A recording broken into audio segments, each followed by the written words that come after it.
શ્વાસોને ખબર પડે, ના મારા મનને ખબર પડે. અને આ સાસુ કઠોર છે એટલે શું? આ સાસુ શું કે જે શ્વાસો મારી જોર જોરથી ચાલી રહી છે ને, જે અંદર પણ આવે છે બહાર પણ આવે છે, એ સાસુને પણ ખબર ન પડે. નણંદ એટલે જેને જોઈને આનંદ થાય એવા મનને પણ ખબર ન પડે કે આપ મારા હૃદયમાં પધાર્યા છો. અને સાસુ કઠોર છે, નણંદી ચતુર છે. સાસુ કઠોર છે, નણંદી ચતુર છે. કરી મૂકે બુમરાહ છેલડા, કરી મૂકે બુમરાહ છેલડા. છેલડા હો છેલડા, આપણના દિલડા. સાસુ એટલે શું? શ્વાસો, જોર જોરથી શ્વાસો લઈએ શ્વાસો. અને નણંદ એટલે શું? એવું મન કે જેને આનંદની કામના છે. અને જો મનને ખબર પડી જાય કે શ્યામ સુંદર મારા ભીતર પધાર્યા તો શું કરે? કરી મૂકે બુમરાહ. પ્રભુ પધાર્યા, પ્રભુ પધાર્યા. તો પ્રભુ આપ મારા હૃદયમાં પધારો, પણ કોઈને ખબર ન પડે, મારા શ્વાસોને ખબર ન પડે, મારા મનને ખબર ન પડે. માતા હૃદયને ભવન બનાવીને આપ શા માટે બિરાજો? માટે કહું સાસુ કઠોર છે, નણંદી ચતુર છે. સાસુ કઠોર છે, નણંદી ચતુર છે.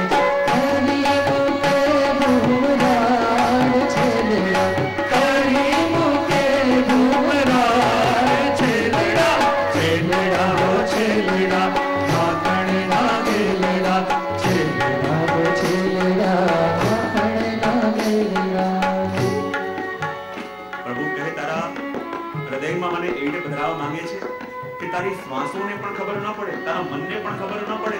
અરે મનને તો ખબર પડવી જોઈએ. મન જાણશે તો મારી સેવા કરશે, મને પધરાવશે. જો તું મને તારા ભીતર પધરાવવા માંગે છે, તારી ભીતર મને બેસાડીશ ક્યાં? અને પેલી કહે પૂર્ણા આસન પર પધરાવો નટવર, પૂર્ણા આસન પર પધરાવો નટવર.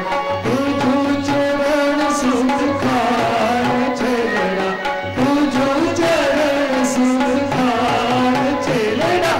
છેલડા હો છેલડા, આપણના દિલડા.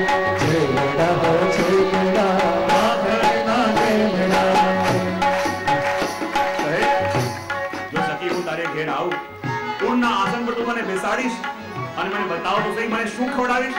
અને છેલ્લે કહેવાનું કહેતા કહે છે માખણને મિસરે ખવડાવું શ્રી હરિ, માખણને મિસરે ખવડાવું શ્રી હરિ. ગોવિંદના ભાગ્ય તણા ભાર છેલડા, ગોવિંદના ભાગ્ય તણા ભાર છેલડા. છેલડા હો છેલડા, માખણના દિલડા. છેલડા હો છેલડા, માખણના દિલડા. રાધાજીના જીવન પ્રાણ છેલડા, રાધાજીના જીવન પ્રાણ છેલડા. છેલડા હો છેલડા, માખણના દિલડા. છેલડા હો છેલડા, માખણના દિલડા. છેલડા હો છેલડા, માખણના દિલડા. છેલડા હો છેલડા, માખણના દિલડા. માખણના દિલડા, માખણના દિલડા. માખણના દિલડા, માખણના દિલડા. છેલડા હો છેલડા, માખણના દિલડા. રાધાજીનું જીવન પ્રાણ છેલડા, રાધાજીના જીવન પ્રાણ છેલડા. છેલડા હો છેલડા, માખણના દિલડા. બધી ગોપીઓના મનોરથ પૂરા કરતા કરતા અમારા શ્રીનાથજી બાબા આ પર્વત મહાદેવ, આ દેવ દમન દરેકની ઉપર અનુગ્રહ કરે છે. ગોપીજનોની ઉપર તો કૃપા કરી, પણ એક ગોવાળ ગૌશાળામાં બેઠો બેઠો રોજ પ્રભુની પ્રતીક્ષા કરે, રોજ શ્રીનાથજીના મંદિરને જોયા કરે કે હે પ્રભુ, હું તો આ ગૌશાળાના કાર્યમાં એટલો પ્રવૃત્ત છું, એટલો ફસાયેલો છું કે આપના દર્શનની એટલી આતુરતા થાય છતાં પ્રભુ આપના દર્શન કરવા આવી શકતો નથી. અને જ્યાં મનમાં આતુરતા જાગે, પ્રભુ કે આ વખતે તો મારે ઘરે ઘરે પહોંચવું છે, કોઈને પણ ફરિયાદ ન રહે. ભગવાન સીધા ગૌશાળામાં પધાર્યા. પેલો ગ્વાલો માથે ઘાસ લઈને જતો હતો. કહે અરે અરે અરે, તું એ જ ગોવિંદ ગ્વાલ છે? ના ના, બોલે મારું નામ તો ગોપાલ ગ્વાલ છે. બોલે તને મળવા તો આવ્યો છે, તું એ ગોપાલ, હું ગોપાલ. ચલો બેસી આપણે. બંને બેઠા. કેવા લાગ્યો? અરે શું બતાવું, મને બહુ ભૂખ લાગી છે, બહુ ભૂખ લાગી છે. બોલે અચ્છા, મને બહુ ભૂખ લાગી છે અને હમણાં મારે દૂધ રોટી ખાવી છે, તો તારી પાસે દૂધ મને આપીશ, રોટી મને આપીશ? કે જો આટલી બધી ગાય છે, મને બતાવ આમાંથી કોનું દૂધ પીવું છે. અને હૃષ્ટપુષ્ટ ગાય દેખાતી હતી. બોલે આનું દૂધ પીવું છે. અચ્છા, મને બતાવ તારે ખાવું શું છે? બોલે જે પણ તારી પાસે આપ. પોતાના માતા માટે લઈને જે રોટલી વાવ્યો હતો એને રોટલી ખોલીને મૂકી અને કહે ચલો તારા માટે ગાયને દોઈને આવું. બોલે મને પણ શીખવાડ. એ પણ જોડે આવ્યા. ઠાકોરજી પણ જોડે જોડે એ પણ ગાયને દોવા લાગ્યા. કે મને બહુ ભૂખ લાગી છે તો મારા મુખમાં જ ગાયને દો.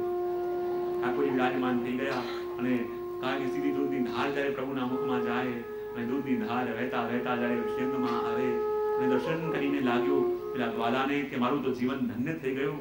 મોટા મોટા યોગીઓ હજારો હજારો વર્ષ તપસ્યા કરે, યુગો યુગો સુધી સાધના કરે અને જે ફલ ન મળે, જે લાભ ન મળે, એ લાભ મને આ ઘર બેઠા પ્રભુએ પ્રાપ્ત કરાયો.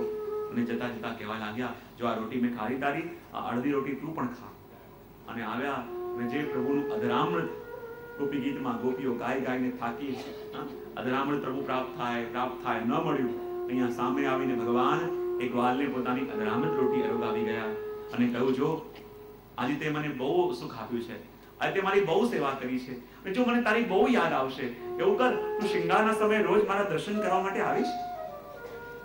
તો ઠાકોરજી જેમ જેમ મોટા થાય અને એક એક જીવોને ખેંચી ખેંચી પોતાની સન્મુખ કરવા લાગે.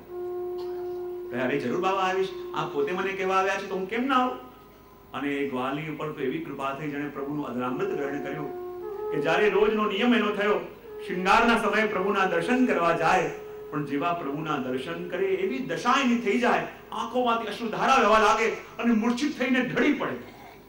બધા એને પકડીને પછી જેમ તેમ કરીને નીચે લાવતા. એનો રોજનો ક્રમ શિંગાર સમયે જાય અને જ્યાં દર્શન કરે એવી દશા થઈ જાય, એવી દશા થઈ જાય, ઊભો પણ ન થઈ શકે અને બધા લોકો પકડીને નીચે લાવતા. એવી કૃપા એના ઉપર શ્રીનાથજી બાબાએ કરી. ધીમે ધીમે સમય વ્યતીત થવા લાગ્યો. આગળ હૈયાજી વર્ણન કરે છે માંડલિયા પાંડે જે બ્રાહ્મણ છે એની પુત્ર વધુનો પ્રસંગ સખીતરા ગામમાં.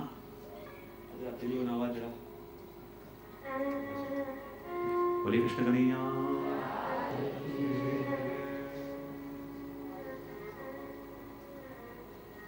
વર્ણન કરતા કહેવા લાગ્યા એ ગામની અંદર માંડલિયા પાંડે નામના બ્રાહ્મણ રહે.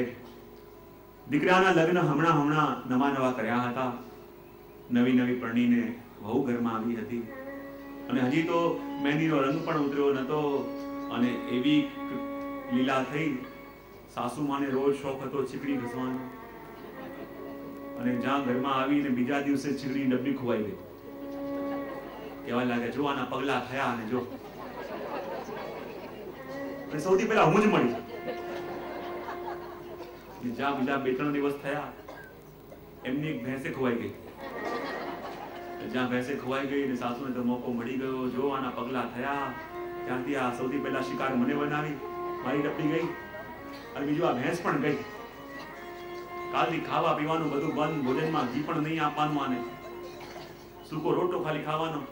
બિચારી કે હજી તો લગ્ન કરીને ઘરમાં આવી અને આવી દશા થઈ ગઈ.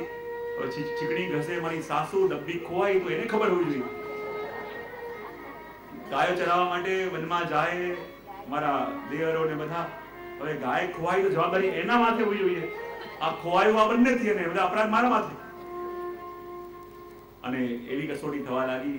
વિચાર કરે કે પ્રભુ આ કેવી કસોટી મારા પર થઈ રહી છે. ન મારું પોતાનું કહેવા વાળો કોઈ છે. જો પ્રભુ આવું ચાલતું રહેશે, ઘરમાં બહુ ખરાબ વ્યવહાર મારી સાથે થવા લાગ્યો છે. સાસુ જે બી આવે ને વાત કર્યા તો અભાગી છે, અભાગી છે. આ ઘરમાં આવી ત્યારથી આવું થઈ રહ્યું છે. બધી વસ્તુ ખોવાઈ રહી છે. પેલા ક્યારે થતું હતું એવું? એટલે વિચાર કરે. હરે કૃષ્ણ કનૈયા.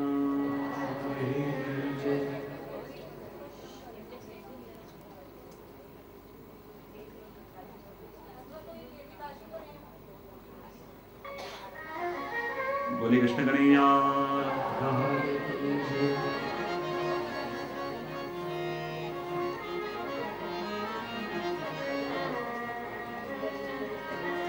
મટકી લઈને આવી ચાલે, આ થેલી લઈને ના આવે. ભરેલી મટકી વાળે ઠાકોરજી લે, ભરેલી થેલી ના લે.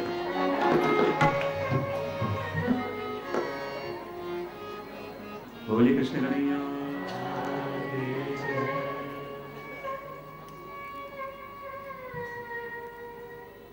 રોજ પેલી વિચાર કરવા લાગી કે પ્રભુ કેવી દશા મારી થઈ છે, જુઓ તો ખરા.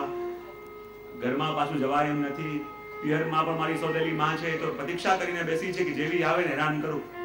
અને અહીંયા પણ આશા હતી કમથી કમ સસુરાલ જઈશ તો સુખથી રહીશ. અહીંયા તો આવીને એ દશા થઈ છે. અહીં તો લગ્ન કરીને આવી છું અને મને તો એમ કે અહીંયા ખૂબ પ્રેમ મળશે, ખૂબ પ્યાર મળશે.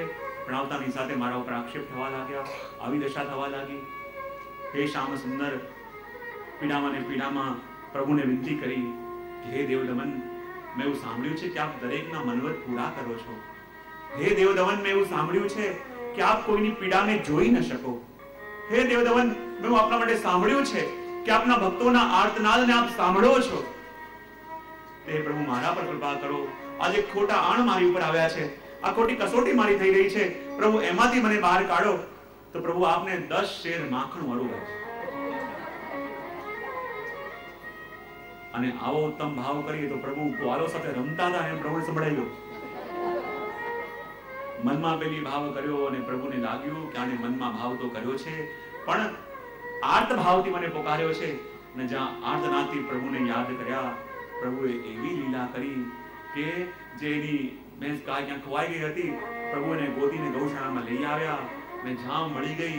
અને ગામના લોકો કહેવા લાગ્યા, જુઓ તો ખરા, પહેલા તમારી કેટલી વસ્તુ ખોવાતી હતી, મળતી હતી, અને જો વહુ આવી અને ખોયેલી વસ્તુ તરત મળી ગઈ. અને સાસુ જે દિવસે સૂઈને જાગ્યા અને જ્યાં પોતાની ગાદી ઊંચી કરી નીચેની ચીકણીની ડબ્બી પણ મળી, કહેવા લાગી, અરે અરે, આ તો મારો અપરાધ થયો. અને જો મેં આક્ષેપ કર્યો આની ઉપર, બહુ પસ્તાવો થયો. બિચારી નિર્દોષ હતી.